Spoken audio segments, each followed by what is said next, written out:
বৌদি, এবারে পুজোর চাঁদাটা নিতে এলাম। গতবারে তো 2000 ছিল, এবারে কি 500 বাড়াই? হ্যাঁ ভাই, আমরা তোমাদের পুজোর সর্বাঙ্গীন সাফল্য কামনা করি, কিন্তু আমরা এবারে পুজোর চাঁদা দিতে পারবো না। কেন বৌদি?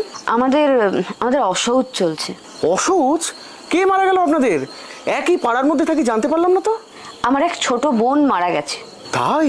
ও মাই গড, কবে? আপনার নিজের বোন? 9 আগস্ট রাতে আরজি করে। সে শুধুমাত্র এখন আমার বোন না, সে এখন সবার বোন, সবার দিদি, সবার মেয়ে। আপনি ইয়ার কি করছেন বৌদি? অ্যামাউন্ট কমাতে হলে বলুন না, কমিয়ে দিচ্ছি, অসুবিধা নেই। আমি সিরিয়াসলি বলছি, এটা সামাজিক শোক, এটা রাষ্ট্রীয় শোক, ভুলো না কিন্তু।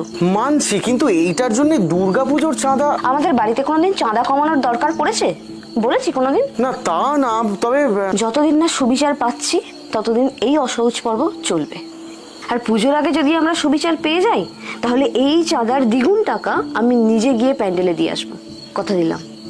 দেখুন, আপনারা তো লেখাপড়া শিখেছেন, আপনাদের মর্জি, যা ভালো মনে হয় তাই করবেন। এলাম। এসো।